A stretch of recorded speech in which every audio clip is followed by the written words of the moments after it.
Hello everyone, welcome to our channel. Today we will discuss about tonsils. What is tonsil? Tonsilla word से बना है जिसका मतलब होता है एलिमेंट शेप्ड। तो बेसिकली टोंसिल्स लिम्फोइड टिश्यूज़ का एक कलेक्शन है जो कि एरोडाइजेस्टिव ट्रैक्ट के सामने होता है। एरोडाइजेस्टिव ट्रैक्ट मीन इसमें कुछ टिश्यूज़ रेस्पिरेटरी ट्रैक्ट के होते हैं और अपर डाइजेस्टिव ट्रैक्ट होता है जिसे हम बोलते हैं एरोडाइजेस्टिव ट्रैक्ट। जब भी कोई बैक्टीरिया हमारी बॉडी के अंदर जाता है तो ये फर्स्ट लाइन ऑफ डिफेंस का काम करता है। टॉन्सिल्स के 4 टाइप्स होते हैं जो एक रिंग में अरेंज होते हैं फेरनेक्स के अराउंड, जिसे हम बोलते हैं वेल्डेज रिंग ऑफ लिम्फोइड टिश्यू। जब भी कोई बैक्टीरिया या फिर फॉरेन पार्टिकल हमारी बॉडी में चला जाता है तो इम्यून सिस्टम डिफेंस का काम करता है उस बैक्टीरिया या फॉरेन पार्टिकल के खिलाफ। टॉन्सिल्स के सरफेस पर एक स्पेशलाइज्ड एंटीजन कैप्चर सेल्स होता है जिसे हम बोलते हैं M cells, which allow for the uptake of antigens produced by pathogens. ये एम सेल्स अलर्ट करते हैं बी सेल्स को और टी सेल्स को टॉन्सिल में जो पैथोजन प्रेजेंट होता है, और इम्यून सिस्टम हमारा रिस्पॉन्स करता है उसके खिलाफ। अब यहाँ पर बी सेल एक्टिवेट हो जाता है और इनका नंबर इंक्रीज हो जाता है जर्मिनल सेंटर के अराउंड टॉन्सिल्स में। जर्मिनल सेंटर वो प्लेस है जहाँ पर पहले बी मेमोरी सेल क्रिएट हुए थे और ये सेक्रेटरी एंटीबॉडी प्रोड्यूस करते हैं। Tonsils also produce T lymphocytes जिसे हम टी सेल्स भी बोलते हैं। लिम्फोसाइट का एक प्रोटेक्टिव फंक्शन होता है जो कि टॉक्सिन्स को पकड़ लेते हैं जो भी हमारी बॉडी के अंदर एंटर करते हैं। जो क्रिप्ट्स होते हैं टॉन्सिल्स में वो इंक्रीज करते हैं surface area for contact with the foreign body. Childhood में टॉन्सिल्स लार्ज हो जाते हैं, प्यूबर्टी में ग्रेजुअली डिमिनिश हो जाते हैं यानी थोड़े से कम हो जाते हैं, और जब वहाँ पे इन्फेक्शन बढ़ जाता है तो इन्हें रिमूव कर दिया जाता है। Types of tonsils, there are 4 types of tonsils. First pharyngeal tonsil, second tubular tonsils, third palatine tonsils, fourth lingual tonsils। ये चारों मिलकर रिंग्स लाइक स्ट्रक्चर बनाते हैं जिसे बोलते हैं वेल्डर्स रिंग। अब इस पिक्चर में देखिए, सबसे पहले है pharyngeal tonsil, उसके जस्ट अपोजिट में है tubular tonsils, फिर है palatine tonsils, उसके जस्ट अपोजिट में है lingual tonsils। ये चारों वेल्डर्स रिंग बनाते हैं। टॉन्सिल्स माल्ट के अंडर क्लासिफाइड होता है यानी mucosa associated lymphoid tissue. First है फेरेंजियल टॉन्सिल। इसमें क्या होता है, लिम्फोइड टिश्यूज़ का कलेक्शन होता है म्यूकोजा के अंदर ही on the roof of the nasopharynx. जब ये इनलार्ज हो जाता है तो फेरेंजियल टॉन्सिल को हम एडेनोइड्स भी बोलते हैं। इसकी लोकेशन मिडिल नेजोफेरनेक्स में होती है। यह superior aspect of Waldeyer's ring बनाता है। फेरेंजियल टॉन्सिल की जो एपिथेलियल कवरिंग होती है वो किससे कवर होती है, सूडोस्ट्रेटिफाइड एपिथेलियम से कवर होती है। Second one is tubular tonsils. It refers to lymphoid tissues around the opening of the Eustachian tube in the lateral wall of nasopharynx. It also forms the lateral aspect of Waldeyer's ring. इसमें tubular tonsils की जो epithelial covering है वो किससे cover होती है, सूडोस्ट्रेटिफाइड epithelium से cover होती है। पैलेंटाइन टॉन्सिल्स को हम दी टॉन्सिल्स भी बोलते हैं। इनकी लोकेशन टॉन्सिलर बेड के अंदर ही आती है, लेटरल ओरोफेरनेक्स वॉल की, जो कि प्लेटोग्लोजल आर्क और प्लेटोफेरेंजियल आर्क के बीच में होता है, lateral oropharyngeal wall. It also forms the lateral part of the Waldeyer's ring. और ये कवर किससे होता है, stratified non keratinized squamous epithelium से कवर होता है। Fourth one is lingual tonsils. इसमें क्या होता है, जो लिम्फोइड नोड्यूल्स हैं उनका नंबर बढ़ जाता है जो कि सबम्यूकोसा के में पाया जाता है on the posterior third of the tongue. And second one is that tonsil is responsible for the irregular appearance of the posterior tongue surface, and it also forms the inferior part of Weldier's ring. Lingual tonsil भी stratified non-keratinized squamous epithelium से ही cover होता है। इस picture में देखिए, जो palatine tonsil है वो lateral part of the Waldeyer's ring बना रहा है, और जो दूसरा पार्ट है लिंगुअल टॉन्सिल वो inferior part of Waldeyer's ring बना रहा है। इस पिक्चर में देखिए, आपको अच्छे से समझ में आ जाएगा। सबसे पहले है फेरेंजियल टॉन्सिल, फिर ट्यूबुलर टॉन्सिल, फिर है पैलेंटाइन टोंसिल जो कि लेटरल पार्ट पे है, और देन है लिंगुअल टोंसिल जो कि इंफीरियर पार्ट पे है वेल्डेयर्स रिंग के। टोंसिलाइटिस होता क्या है, इसमें फेरेंजियल टोंसिल्स की इन्फ्लामेशन हो जाती है। इसमें टोंसिल्स इनलार्ज हो जाते हैं, रेड हो जाते हैं और येलो, ग्रे और वाइट सब्सटेंस से कोट हो जाते हैं। And tonsillitis usually occurs as a part of pharyngitis. So basically sore throat से टोंसिलाइटिस स्टार्ट होता है और पेनफुल स्वेलिंग होती है, मतलब patient is unable to take food, patient को खाने में डिफ़िकल्टी आएगी।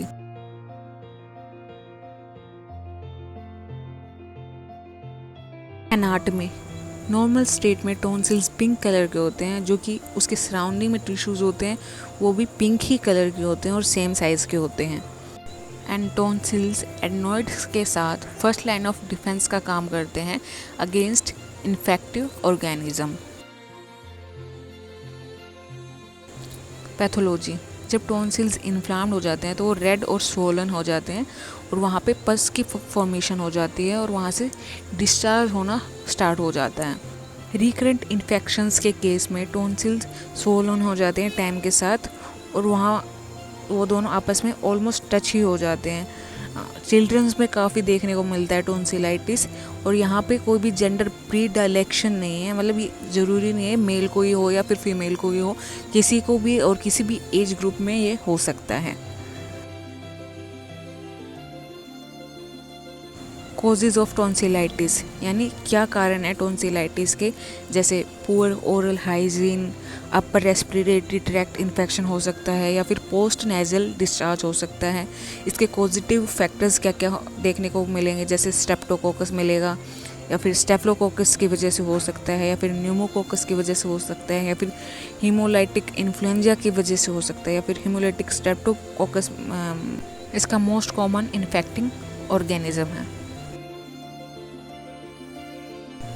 बैक्टीरियल में देखिए स्वोलन यूल्वा है, वाइटी स्पॉट्स हैं, रेड स्वोलन टोंसिल्स हैं, थ्रोट रेडनेस है और ग्रे फरी टंग हो जाती है बैक्टीरियल टोंसिलाइटिस में। वायरल टोंसिलाइटिस में रेड स्वोलन टोंसिल्स हो जाते हैं और थ्रोट रेडनेस हो जाती है। टाइप्स ऑफ टोंसिलाइटिस, बेसिकली 4 टाइप्स के होते हैं। First one is acute catarrhal और सुपरफिशियल टोंसिलाइटिस। मोस्टली ये वायरल इन्फेक्शन में देखने को मिलता है। इसमें क्या होता है, ओरोफेरेंजियल म्यूकोसा में जनरलाइज्ड इन्फेक्शन की वजह से टोंसिल्स इन्फ्लाम्ड हो जाते हैं, उसे कैटरल टोंसिलाइटिस बोलते हैं। Second one is acute follicular tonsillitis. इसमें क्या होता है, इन्फेक्शन फैल जाता है और वहाँ पर पस की फॉर्मेशन हो जाती है जो कि येलो स्पॉट्स हो जाते हैं रेड इन्फ्लाम्ड सरफेस पर। Third one is acute parenchymatous tonsillitis. इसमें सारा टोंसिल कंजेस्टेड हो जाता है, स्वोलन हो जाता है, इसे बोलते हैं हम एक्यूट पैरेन्काइमाइटिस टोंसिलाइटिस। इसमें टोंसिल्स इनलार्ज हो जाते हैं और रेड कलर के हो जाते हैं। Fourth one is acute membranous tonsillitis. इसमें क्या होता है, मेम्ब्रेन ही बन जाती है on the surface of tonsils. Duration के बेसिस पर टोंसिलाइटिस 2 पार्ट में क्लासिफाइड है। First one is acute tonsillitis, second one is chronic tonsillitis. Now let us move towards triggering factors, यानी जो टोंसिलाइटिस को बढ़ाते हैं ऐसे factors. First one is foods with artificial colours and preservatives, peanuts, cold foods and cold drinks, ice creams, या फिर changes of weather, extremely cold climate, exposure to a lot of pollution, sore throat, lemon, pineapple, grapes, oranges और damp weather की वजह से टोंसिलाइटिस और बढ़ सकता है। इसमें सिम्टम्स क्या क्या देखने को मिलेंगे, जैसे टायर्डनेस, कफ होगा, हेडेक होगा, होरेसनेस ऑफ वॉइस होगी, पेनफुल स्वॉलिंग होगी यानी difficulty to eat, fever with chills होगा, मलाज होगा यानी बॉडी में पेन होगा, नोजिया होगा, वॉमिटिंग होगा, लॉस ऑफ एपिटाइट, पेशेंट को भूख नहीं लगेगी, एब्डोमेन में पेन रहेगा और एराक हो सकता है। हमें साइन क्या क्या देखने को मिलेंगे। फर्स्ट वन इज़ हेलिटोसिस यानी bad breath, second one is redness मिलेगी पैलेट और यूल्वा और पिलर्स में, स्वोलन और टेंडर लिम्फ नोड्स मिलेंगे नेक पे, यानी आप नेक रीजन को देखते ही पता लगा देंगे कि पेशेंट को टोंसिलाइटिस है। वहाँ पर पेन होगा और अल्सर भी बनेगा थ्रोट में, और टॉन्सिल्स स्वोलन होंगे और कोटेड होंगे येलो, ग्रे और वाइट मेम्ब्रेन से। डायग्नोसिस, तो फर्स्टली हम पेशेंट में रेडनेस मिलेगी, स्वेलिंग मिलेगी टॉन्सिल्स में, पस की फॉर्मेशन मिलेगी टॉन्सिल्स में और डिस्चार्ज होगा टॉन्सिल से। पेरिटॉन्सिलर एब्सेस के केस में हमें क्या मिलेगा, जो टॉन्सिल है वो थोड़े शिफ्ट होंगे सेंटर की तरफ थ्रोट में, और जो यूवुला है वो भी शिफ्ट मिलेगा टुवर्ड्स द अपोजिट साइड, यानी अफेक्टेड टॉन्सिल से थोड़ा दूर मिलेगा। टेस्ट हम क्या क्या देखेंगे मैं, first one is throat test. इसमें हम थ्रोट से सैंपल कलेक्ट करते हैं सिक्रीशन का। Next one is monospot test. इसमें क्या होता है, ब्लड टेस्ट किया जाता है टू डिटेक्ट सर्टेन एंटीबॉडीज़, जो कि पर्सन के सिम्टम को डिटेक्ट करता है कि ये मोनोन्यूक्लियोसिस की वजह से हुआ है। Next one is blood test. इसमें CBC करवाया जाता है जो कि कंफर्म करता है इन्फेक्शन है या नहीं। Next one is Epstein Barr virus antibodies. अगर इसमें मोनोस्पॉट टेस्ट नेगेटिव आता है तो जो ब्लड में एंटीबॉडीज़ होती हैं against EPV might help diagnose mononucleosis. Treatment, इसमें पेशेंट को बेड रेस्ट लेने के लिए बोलेंगे, सॉफ्ट डाइट लेने के लिए बोलेंगे और एंटीबायोटिक्स देंगे, एनाल्जेसिक देंगे और वार्म सैलाइन गार्गल्स लेने के लिए बोलेंगे पेशेंट को। सर्जरी, इसमें टॉन्सिलेक्टोमी की जाती है। इसमें क्या होता है, टॉन्सिल्स को ही रिमूव किया जाता है। अगर चाइल्ड को इसके बार बार अटैक आ रहे हैं, यानी 1 मंथ में 2 बार अटैक्स आ गए मैक्सिमम, या फिर टॉन्सिल्स इंटरफेयर कर रहे हैं बोलने में या फिर खाना खाने में या फिर सांस लेने में, तो सर्जरी रिकमेंड की जाती है। इसमें हमें कॉम्प्लिकेशंस क्या क्या देखने को मिलेगी, जैसे parapharyngeal abscess, peritonsillar abscess, acute otitis media देखने को मिलेगा। लोकली हमें सीवियर स्वेलिंग मिलेगी जिसमें इन्फेक्शन भी फैला होगा, इन्फ्लामेशन मिलेगी हाइपोफायनेक्स और लार्नेक्स पे, जो कि रेस्पिरेटरी ऑब्स्ट्रक्शन को बढ़ा देगा। ऑल्दो ये बहुत रेयर होता है in case of acute tonsillitis में, और जो सिस्टमिक और जनरल कॉम्प्लिकेशन होते हैं एक्यूट टॉन्सिलाइटिस के केस में वो रेयर होते हैं and almost confined to childhood.